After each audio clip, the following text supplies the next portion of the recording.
kingdom of Asante once ruled supreme in West Africa. It was a kingdom that became an empire. It played a pivotal role in commerce linking 3 continents, and it was built on slaves and gold. This is just a selection of the Asante crown jewels. It gives a real sense of the power and the sophistication of this kingdom. Africa's history isn't always revealed in written records. It's found instead in artifacts, culture, and the traditions of the people.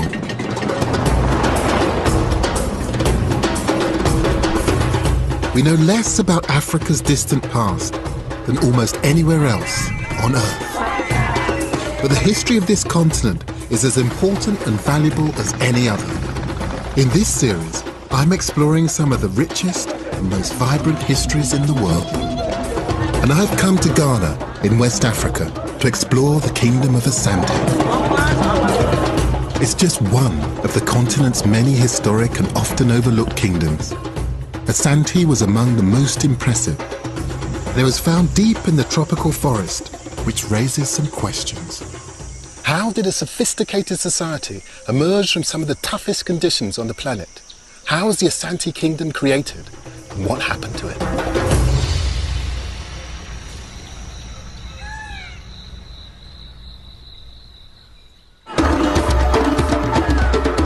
Kumasi, Ghana's second city.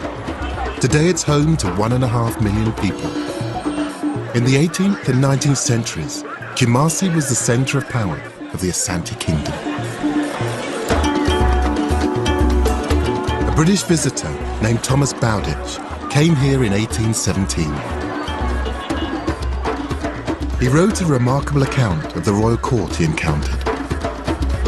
The king, his tributaries and captains were resplendent in the distance, surrounded by attendants of every description. At least 100 umbrellas or canopies, which could shelter 30 persons, were sprung up and down by the bearers with brilliant effect, being made of the most showy cloths and silks and crowned on top with crescents, pelicans, elephants, barrels and arms and swords of gold. Wow, it sounds quite something. Yes, and if there's a pictorial depiction of this scene in this book itself, so I could show that to you. And historian Mary Owusu is an expert in the Asante kingdom. Here it is. Luckily, it's in color, you know. It's truly spectacular. Mm-hmm. And when one talks about kings and courts, you have a kind of certain idea of the extravagance and bright cloths and everything, and this fulfills all of that.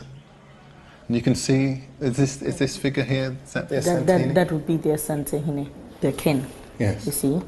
And he has a lot more gold on him. And then the people. But that's also what power is about. It's about human beings, the number of people you control, as well as having the wealth to go with that control. It's a real display of power, and I guess that the most significant sign of that is just how much gold is in evidence, just everywhere. It's pretty obvious looking at these, Mary, that they're trying to send a message.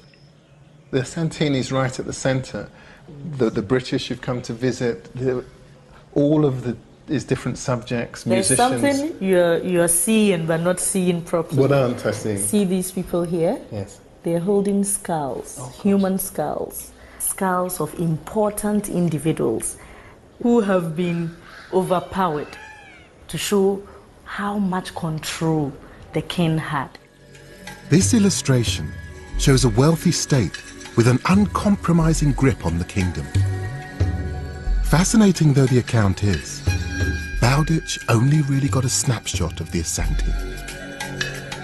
And it doesn't reflect one of the most remarkable things about this kingdom, how it came into being in the first place.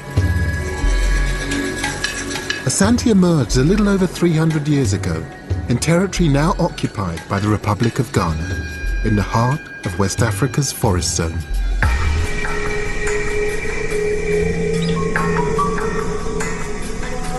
Dense forest is an unusual place for large civilizations to establish. The heat and humidity are relentless. Despite the conditions, a complex and sophisticated kingdom emerged here that dominated a vast area for more than 200 years. The vegetation seems so impenetrable that the scale of the achievement is hard to comprehend. Discovering how they did it and where they started has preoccupied historians for decades. In 2010, archaeology carried out by the University of Ghana made some important new discoveries about ancient life in this part of Africa.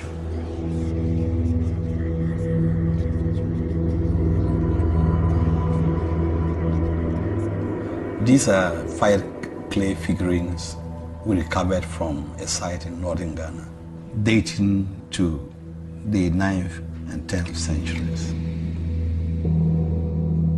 Dr. Benjamin Kankpian and his colleagues found some 80 terracotta figures, perhaps 1,000 years old, in savannah north of the forest, depicting animals and humans. He believes they were part of a shrine. What this points to is a very complex culture. I mean, even if you look at these as depictions of the world that surrounded the people who made them, that you can see that they're wearing jewelry, body adornment. Exactly. That this is obviously a very, very complex culture. Yeah, for sure. As far as we know, one of the markers of civilized society are ritual complexity, possibly marked by these artistic figures, quality ones as well. The figurines indicate sophistication among the peoples who lived in this region of West Africa. But so far, archaeologists haven't proven any link between these objects and Asante. In fact, conclusive evidence has yet to be found of the precise origins of the Asante people, for good reason. It's challenging for archaeologists looking for ancient sites in this thick vegetation that thrives in heat and humidity. They simply don't know where the early Asante came from. The forest has yet to give up the physical evidence that might reveal what happened many centuries ago.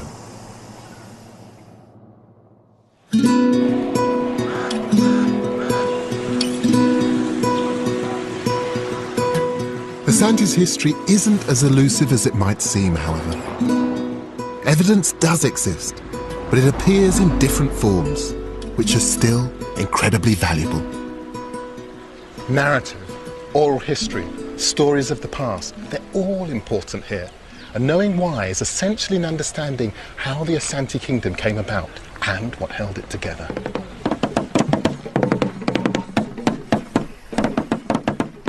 These people are heading to the most hallowed spot in Asante territory.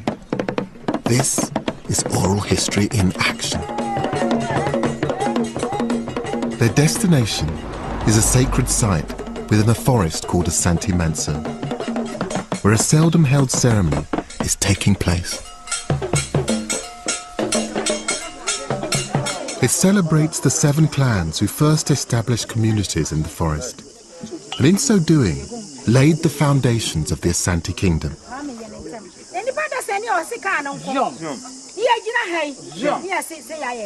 According to legend, they emerged from holes in the ground within the forest.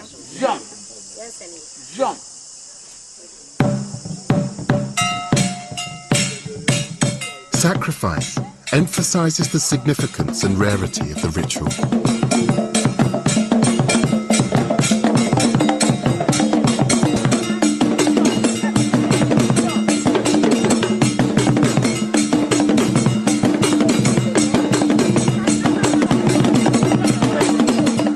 I may find it uncomfortable viewing, but it's an important part of the ceremony celebrating the origin of the Asante people.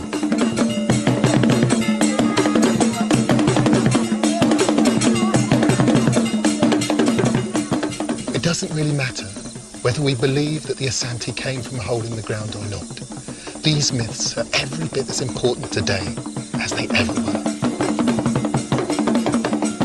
Many things decay in the heat and humidity of the forest, but folk memory lasts. Archaeologists can't be certain that Asante's ancestors came from exactly this spot, but the belief in forest origins does chime with what historians have established. The ancestors of Asante were Akan people whose language is still spoken. The Akan hunted and foraged for food around 600 years ago. But 300 years later, a sophisticated kingdom had emerged. In between, the Akan people and their environment went through a significant and rapid transformation. Before a community could establish itself in one place, a major obstacle had to be overcome: the forest.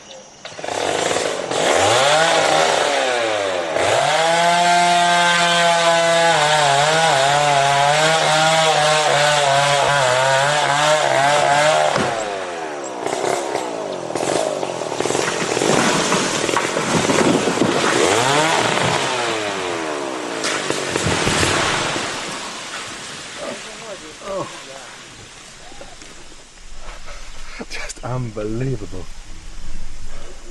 If you think the original Asante, that they cleared this forest, trees of that size, by hand.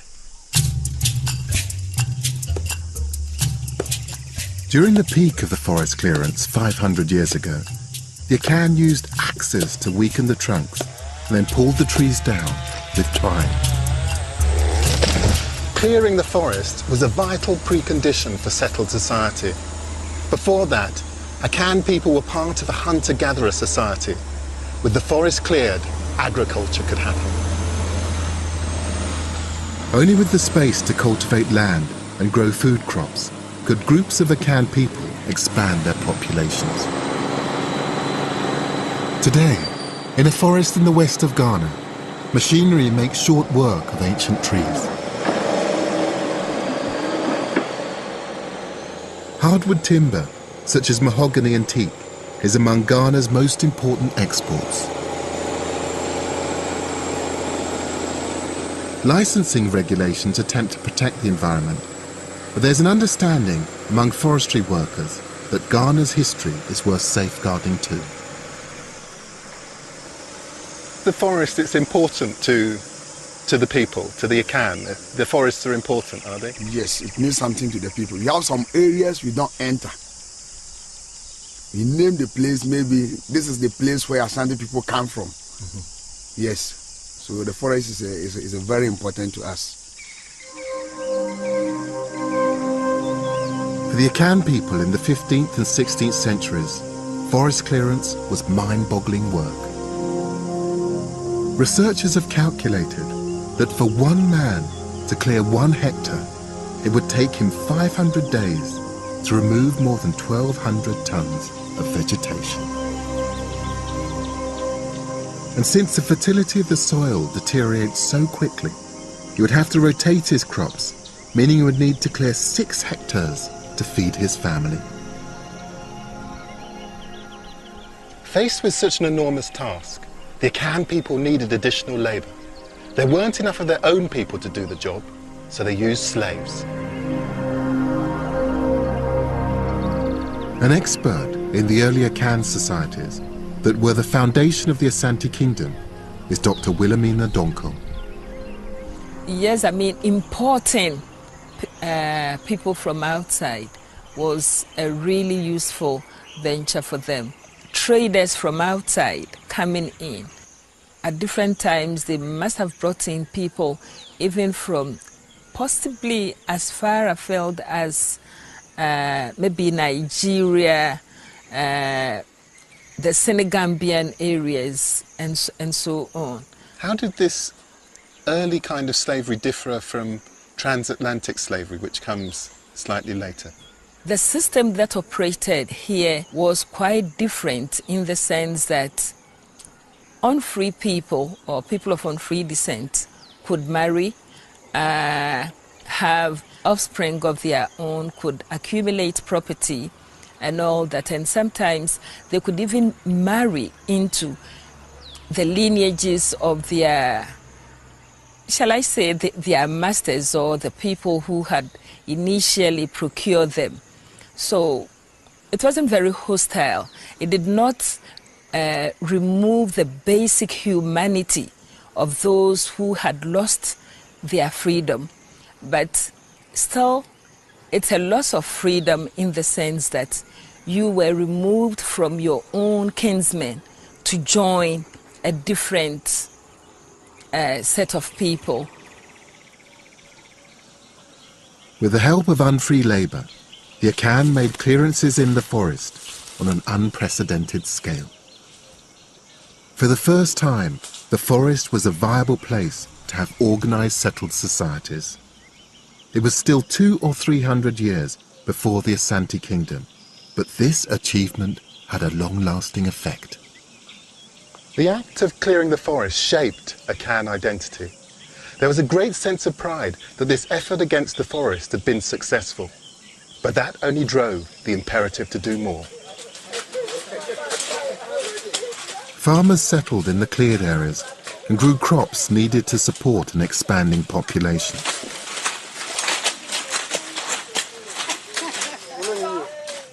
Today, cultivation still happens among the dense undergrowth. This is your farm, is it? This is my farm. And can you tell me, what sort of produce do you farm here? Yeah, I do produce this type of fruit, which is plantain. Yeah. I planted this, and it takes 1 year to harvest.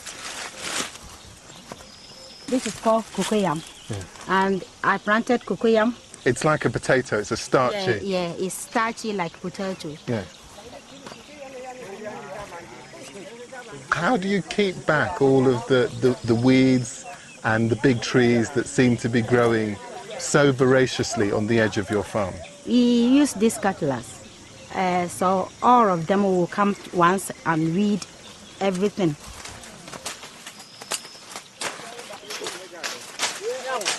Having cleared space for agriculture, the ancestors of Asante were determined to make the most of it.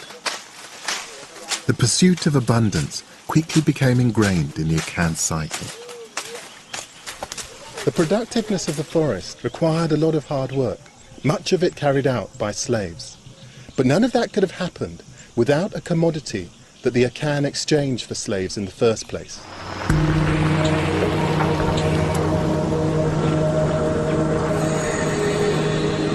Still found deep within the forest is the precious resource that paid for labour and transformed the Akan people. I'm on my way to one of the 10 largest gold mines in the world.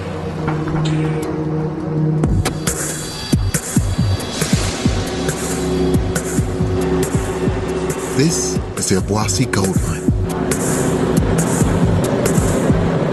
Today, gold-bearing rock is extracted from shafts that reach 1,500 meters underground. A chemical process separates the precious metal from the ore, and smelting results in gold bullion. The heat is so intense, I've never felt anything like it. It's unbelievable.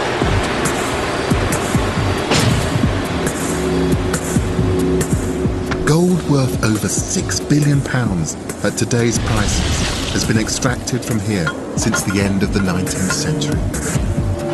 But it's been mined in this region for a lot longer than that. No one now knows when the Akan people discovered gold, but it is clear that they were mining it when they were clearing the forests in the 15th century. In those days, the gold was found much nearer the surface, and it was smelted by the Akan using Iron Age technology. The precious resource was critical to the transformation of the forest and to the foundations of the Asante kingdom.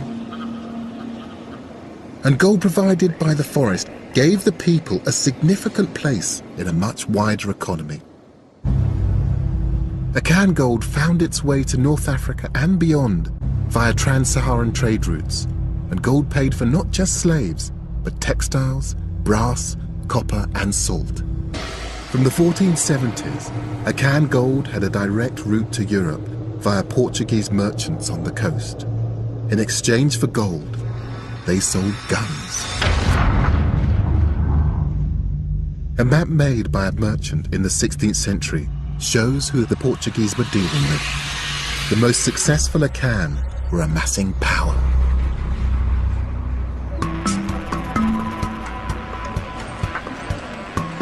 The developing entrepreneurial spirit would have a major impact on culture in the Kingdom of Asante.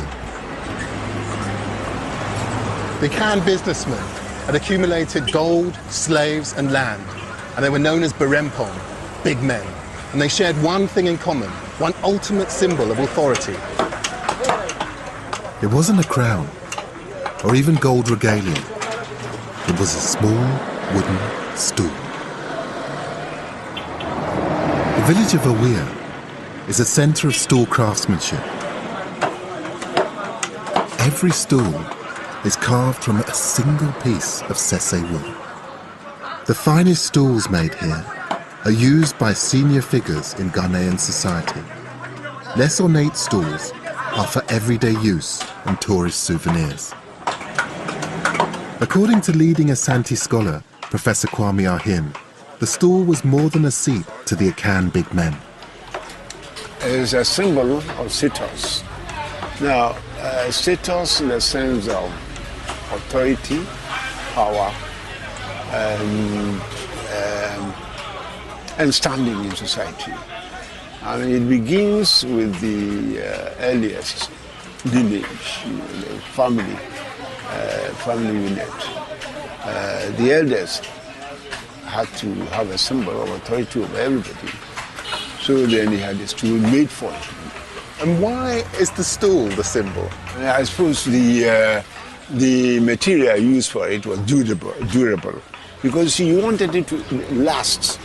Now, a stool is a way of remembering or a means of remembering.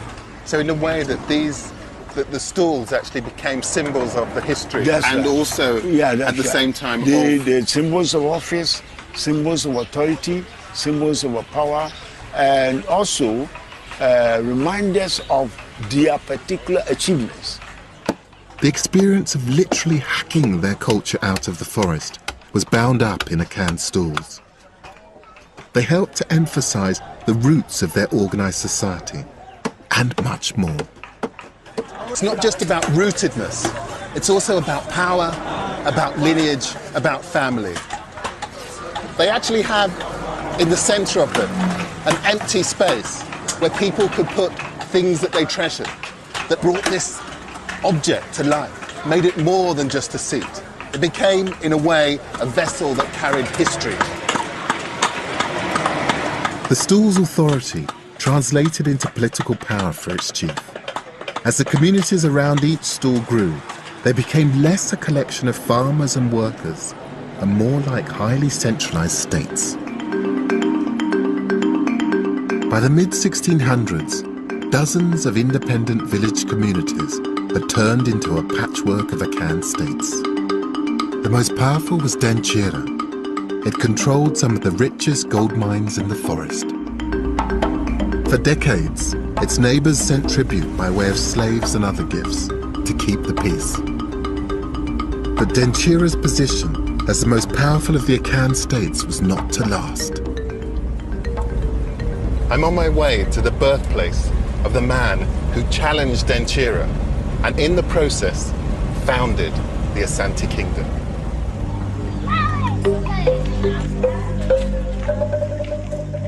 Denchira's demands on its neighbors left it with few friends and many enemies. In 1701, an alliance of states defeated Denchira in battle.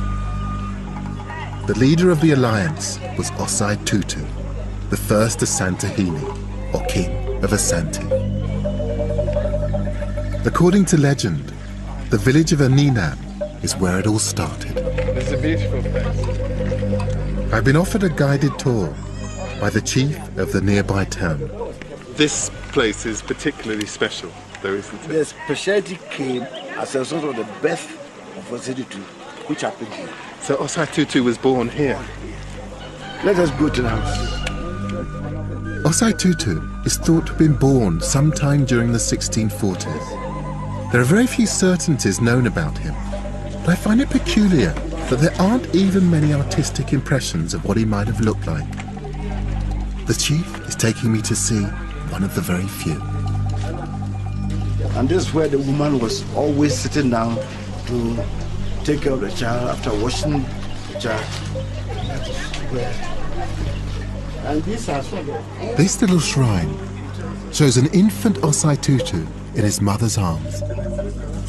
It doesn't give much of an idea of what the man was like. What kind of person was he? He was a mysterious man, a warrior, a builder, who was able to establish a kingdom.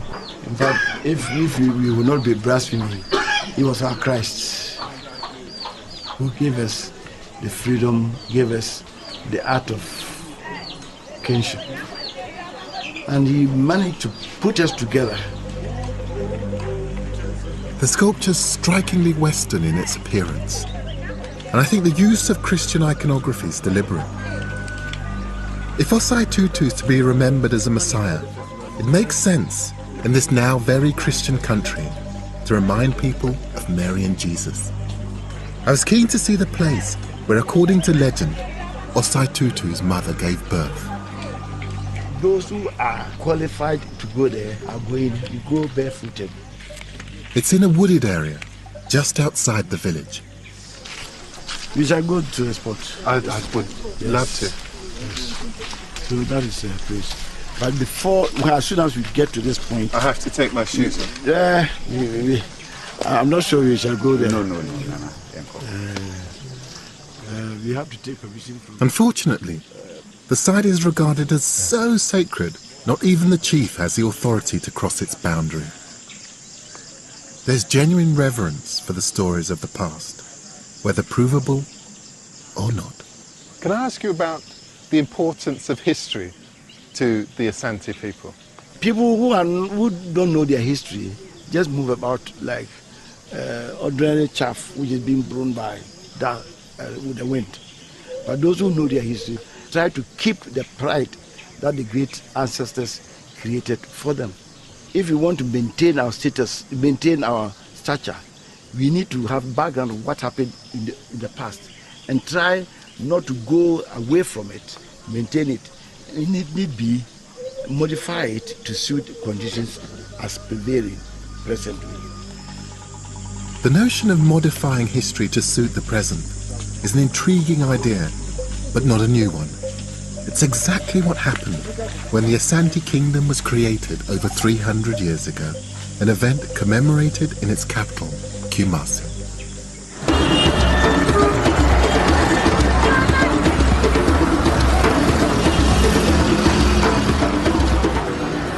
This was the seat of Osei Tutu's power, and it's where a particular reading of the history is displayed.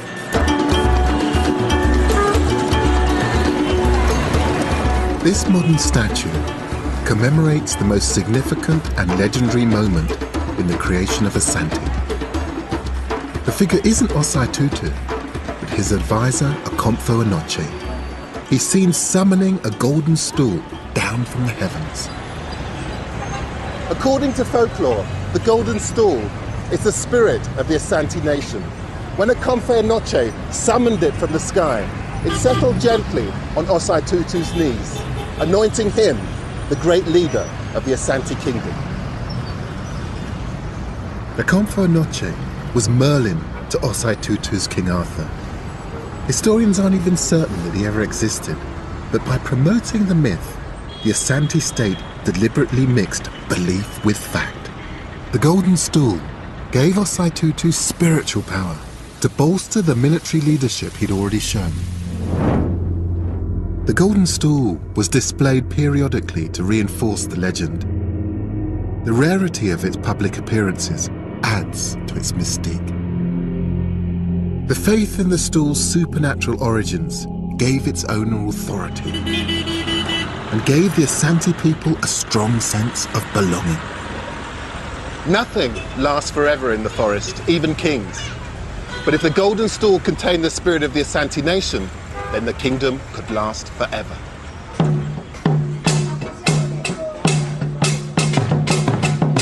Asante royalty followed the ancient Akan tradition of succession on the mother's line.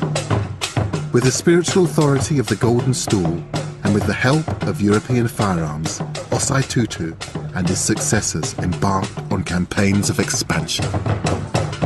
Drums were vital to the kingdom's ambitions. Long-distance communication meant Asante's imperialism could be fast and effective.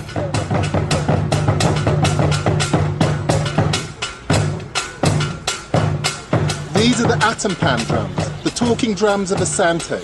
They're a means of communication, but perhaps not in the way you might imagine.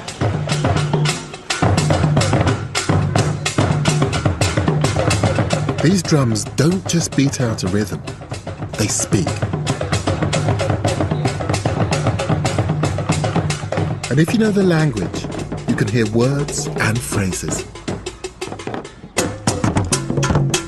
That was great. Thank you so much.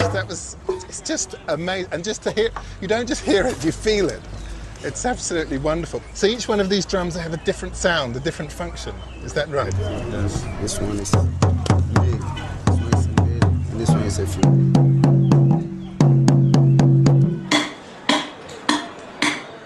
To get an idea of drum language, I've come to speak to drum maker James Achompong. And these drums speak, is that right? Yes.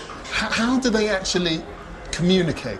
I'm fascinated by that. There are certain basic drum language which is very familiar to anybody within the community. Such like maybe we are going to war, someone have lost at the forest, and yeah, we are going to communal labor. The king is calling everyone, have to come report at the palace. That's the basic thing. Everyone within the community knows that. Drum language is possible because it doesn't simply imitate the syllables of spoken words, but their tone as well, thanks to the combinations of sounds the drums can produce. I see. So together, Yes. that they make a full sound. You see the sound. If you hear the rhythm, I can call you. You can call me. Yeah. What is your name? My name. My Yeah. name is Gus. How would you do that? How would you call me? I should call you. Amata. You call me. Amateur. I'm not. I don't. I apologise for my stupidity, but I can't see the relationship. Do Gus again. Well, no. Do Gus again, please. Yeah. Do Gus.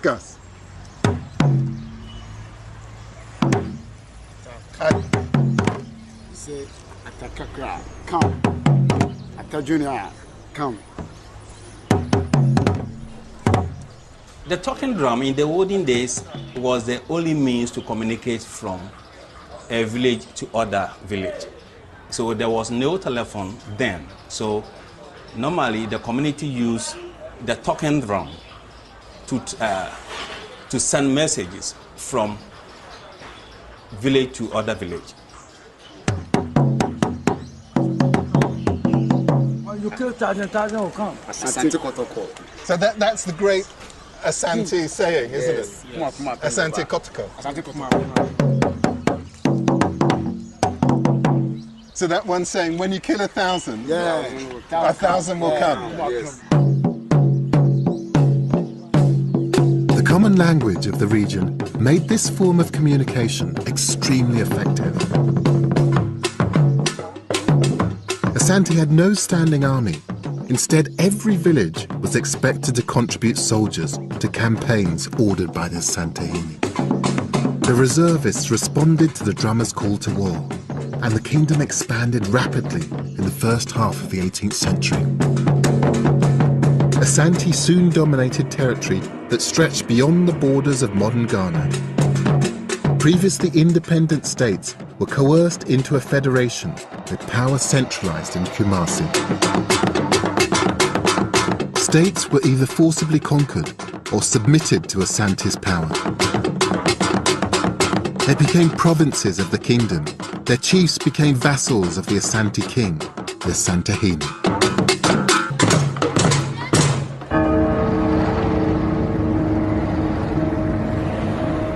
As the kingdom expanded, Asante grew rich from the proceeds of warfare. The wars of expansion resulted in the accumulation of vast numbers of slaves, far more than they could possibly use. But this also raised an opportunity. 110 miles south of Kumasi is Ghana's coast, and a poignant reminder of African history. After the Portuguese began trading in the 1470s, other Europeans followed to what became known as the Gold Coast. Cape Coast Castle was originally a base for Swedish merchants, but by the mid-1660s, it had been taken over by the British. As Asante rose to prominence, the white men were less interested in gold than in another valuable commodity, labour. The Asante captured slaves in the interior and sold them to the British and other European powers. Gold had once connected the Akan to the economies of Europe. Now slavery entwined West Africa in a system that linked it to Europe and the Americas. More than 1 million Africans were sold off of this coast to a life of slavery in the New World. And they were captured and sold by their fellow Africans. The institution of slavery had been part of the economic normality of West Africa for hundreds of years. Selling slaves to Europeans for use in the Americas was a lucrative new business, not exclusive to the Asante, but used by them for their own advantage. Dr. Kwabena Adeboyne is an expert on the Asante and the slave trade. After it had been established as a kingdom, for economic reasons and for other reasons, Asante began to expand beyond the boundaries of the core kingdom. And that is where the issue of acquiring slaves for sale came in. Under normal circumstances, when you are fighting, you kill your enemies. You see, but the slave trade had already emerged as an economic system. So as Asante was expanding, it was getting a lot of war captives. And constant warfare meant constant production of war captives. And once there was a market existing on the coast, logically and rationally, these had to be disposed of. That was going to make them rich. So it's a formidable model that they expand, they capture more people. Those people are then sold as slaves, which then feeds the economy, allows them to expand even more. Expand even more, acquire the instruments for the expansion, that is firearms. And can I ask you a very 21st century question? How did the Asante deal with the morality of slavery, of selling human beings? We, in the 21st century, look back and look at it from the moral perspective. But then, morality was not too important. It was business. It was business of the day. And the resources were organized, and invested in that business. So yes, in our time, it was immoral. It's a terrible kind of situation in our thinking and in our estimation. But at that time, I don't think morality was a factor at all. It didn't work. For many years in Africa and Europe, slavery was simply a means to an end. Just as their Akan ancestors had used unfree labor to make clearings in the forest, the Asante kings used the proceeds of slavery to create a powerful kingdom. But having created an empire of provinces, the Asantehenes all faced a major challenge: how to keep them together. The Asante kings recognized the value of a traditional culture of storytelling. They understood that the old ways of recording history could be made to work for them. In the heart of the historic kingdom is evidence to show how the Asante state deliberately created a sense of nationalism. Surrounding Kumasi, communities developed a range of skills and crafts. Places like this, Bonwiri, they may not have been big or powerful, but they played a crucial role in binding the kingdom of Asante together.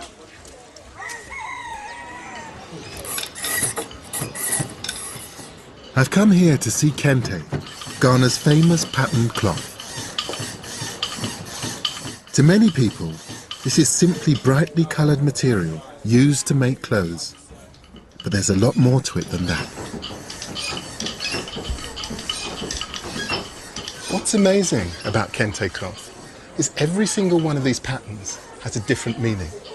And these are meanings that are used to weave the Asante community together. Even the textile itself is symbolic, made by joining individual strips of material.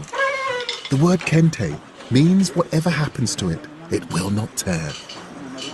And each pattern represents a proverb. We call this my heart desire. My heart's desire? Yeah, my heart desire. Isaac, one of the weavers of the workshop, is showing me how messages can be found in the material. Many of them reinforcing a single basic idea. We're better together than apart. The black is our color. This is family is unity. You know, the Asante people, the king said that we should unite together. He said that united, we stand, divided, we fall. So he named this particular crop that family is unity. So there's a kind of a sense of narrative that you... Yes. That's the Asante people. We should unite together so that we can fight with our enemies. Yes. Yeah. Yeah. And is there a particular reason, do the colours, yes, they have particular meanings in particular configurations? The yellow. You see Africa, we have gold. So the yellow color over here represents the gold that we have, that is natural resources. Yes, we have gold. And the black is our color. You see, yes. And then the green over here, that the forestry that we have a big forestry, yes. And then the blue is the sky. So all the colors also mean something. I see. I mean, I can understand how those tones, that they weave together a sense of community, but also, as you say, that each one of these, they represent something within the environment. It's wonderful. Kente, rich with symbolism, was promoted by the Asantehinas. By wearing the cloth of Bonwiri, the monarch recognized the contribution of Bonwiri's craftsmen to the Asante kingdom, while also advertising the kingdom's benefits. I know these objects, but only from a distance, really. But to see them up close, you can see why the Asantehene wanted to invest in them. He wanted them to be a metaphor for the Asante nation. And he chose alongside them drums, he chose gold, he chose a variety of different kinds of crafts that would bind the Asante together. The people were proud to see their traditions being used by the king. But the state's appropriation of local customs revealed how determined it was to shape the kingdom as it saw fit. The Asante nation wasn't just about weaving peoples together. Whilst there was consent, there was also control.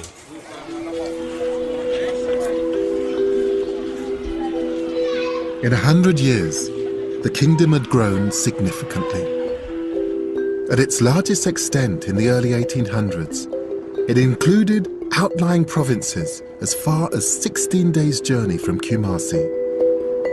Its population was over 2 million, 20 times more than South Africa in the same period. A kingdom of this size required careful government. I'd been given permission to enter the royal palace in Kumasi and to see some of the instruments of control used by the state at the height of its power. The original palace was the centre of Asante government. From Kumasi, civil servants were sent all over the kingdom to implement its policies and to apply its laws. I've arrived just as the palace gunbearers have come to remove historic weapons from the museum. So you carry the guns during ceremonies? Yeah, and during the sitting of the king, anytime the king sits, the guns and the sword has to come out to signify that there's the king. So who did that belong to? That is the first king of Ashanti, Otunfo Osei Tutu the first. Oh, really? Yes. This is Osei Tutu's gun. What amazing. European firearms had been instrumental in creating and expanding the Asante Kingdom during the 1700s. Threat of force was one way the kingdom maintained control, but other methods were just as effective. The royal palace once housed the most important part of the kingdom's bureaucracy, the treasury. Since gold was first mined in the forest, the currency of this area of West Africa was gold dust. Scales and counterweights were used for precise measurements. Even gold nuggets and ingots were smelted down and turned into gold dust so they could be accurately measured. Every transaction was in gold dust, including taxation. Look at that exquisite little object, tiny little stool. It's actually a gold weight. You can imagine them weighing gold against something like this. It's an indication of just how important taxation and financial control actually was. And the treasury, it was a mechanism for administering all of the Asante bureaucracy. It's just another one of those institutions that was core to consolidating Asante power. Taxation didn't simply fund the government. It ensured that no individual could become significantly wealthy. Gold was not just money, it was power. And it was vital that power was held by the state. The regalia of the Asantehene had to be the very best.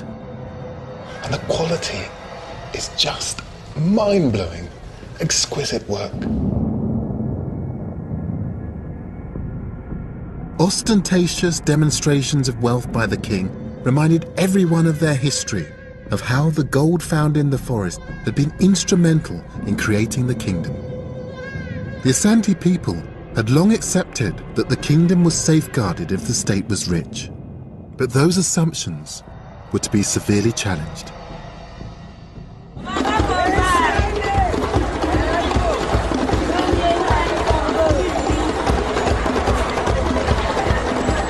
Asante had become wealthy and powerful, in part because of the trade in slaves with Europeans on the coast, a trade controlled by the state. But in 1807, the slave trade was abolished in the British Empire, with far-reaching consequences for the Asante. The economy shifted, and the state's control over it weakened. People began to trade in new things with the British on the coast, and with traders from across the desert. The people of Asante had always believed in the state's control over wealth, but now they were increasingly in contact with people from beyond the kingdom who were making money for themselves. Many abandoned Kumasi and migrated to the southern provinces for a piece of the action. Their ancestral entrepreneurial spirit reawakened. At the same time, the sudden drop in European demand for slaves meant that all goods had to be paid for in gold dust. It rapidly became scarce.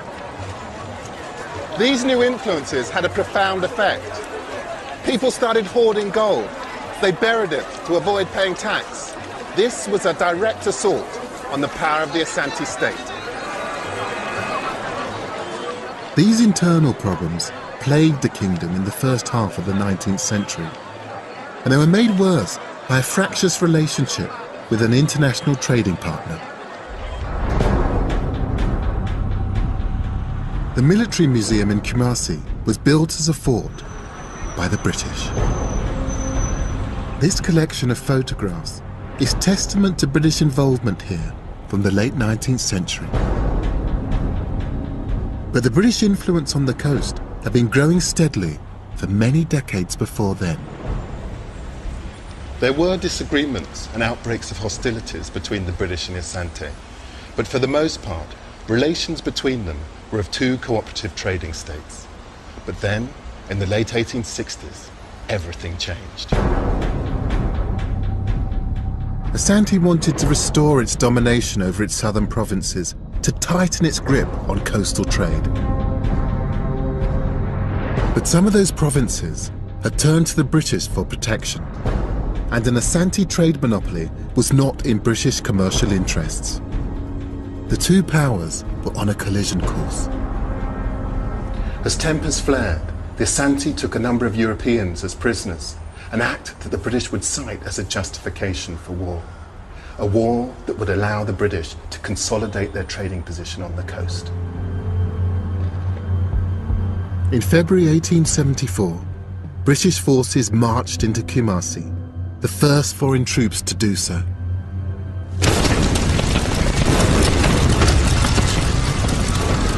They burned it to the ground, then returned to their base on the coast.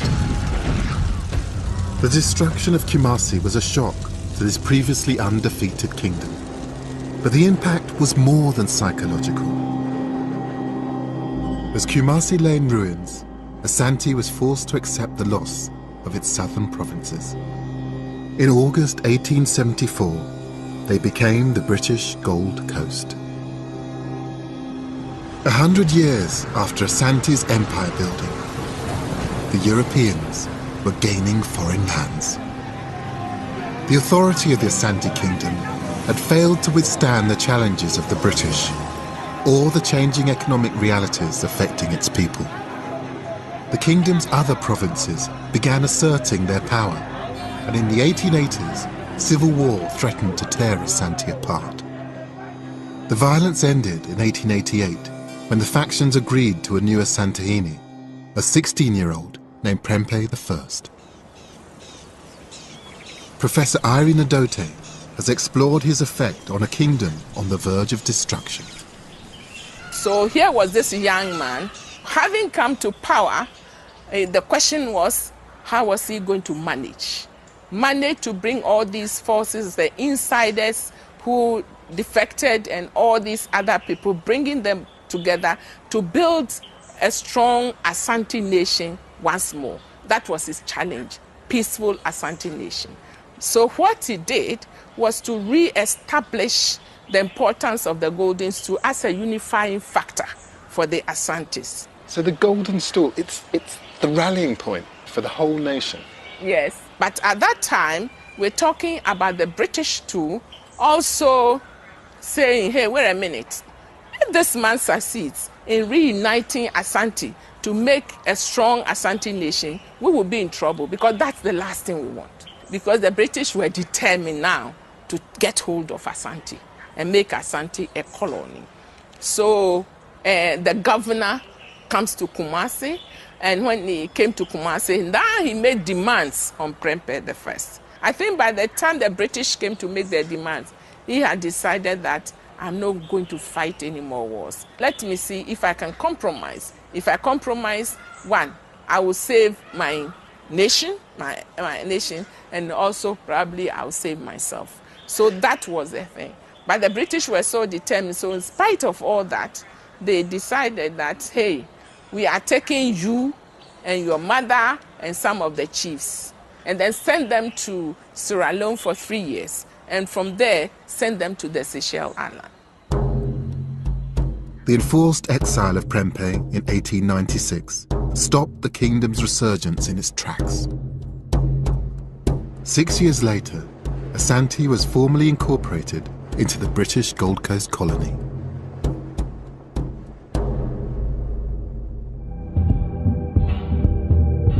The Asante Kingdom had been the result of centuries of Akan state building in the forest. Asante's pivotal position in an international economy had brought it wealth and power.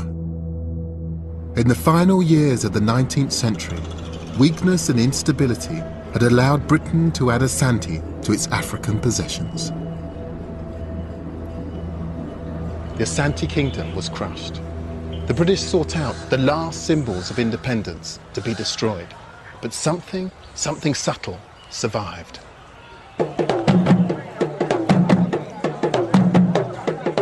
The British had failed to destroy the spirit of the Asante nation, or its physical embodiment, the golden stool.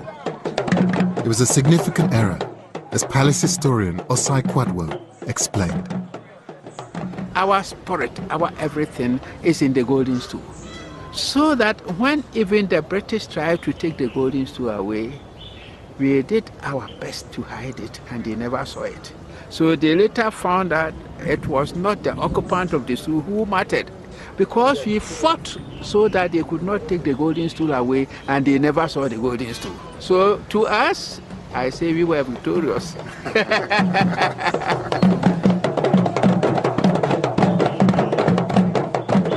In 1924, Prempeh was allowed to return from exile. The golden stool reappeared at the royal palace. The kingdom was restored after Ghana gained independence in 1957, and Asante's traditional festivals were revived. The Akweside festivals held every 42 days. It remembers the ancestors and celebrates the history of the kingdom. The same things that were used to bind the kingdom together 300 years ago are everywhere. The gold that was once mined deep in the forest, the drums that beat out the proverbs of Asante, the kente cloth that carries the slogans of unity, all in stunning display. You understand why they chose gold in this light with the kente? It just looks extraordinary. None of these symbols of power, and suddenly you understand that they're just dazzling in this light. Provincial chiefs gather to pay homage to the current Asantehene, Osai Tutu II. He may not command an army or wield the power of his ancestors, but there's no doubt about his importance to the Asante people. Just amazing to get this close to the king of Asante, wearing all of that gold, that kente, the story that we try to tell, alive and well in this man, the embodiment of our story.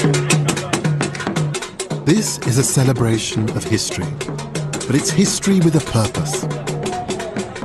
We dwell upon our history to improve upon our future. That's why our history is very important for us. And so for the future, do you feel that the kingdom is in good health? Yes. One thing I see is that our people are proud to keep the culture. And we are Asantes because of our culture. The Asante state once used mythology and traditions to assert its origins, reinterpret history, and forge a kingdom. Now, these festivals use history to maintain Asante's identity and its people's sense of belonging within the Republic of Ghana. I came in search of a lost kingdom, but I found a kingdom which is very much alive, which still finds a coherence around those central core themes that were set up by Osai Tutu with the foundation of this empire. Gold, kente, drumming, the stool, they still work for the Asante people as much today as they ever did.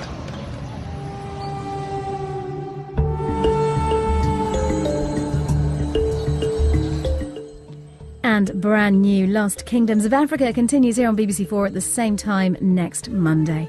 Next tonight, though, back to the wall with Only Connect.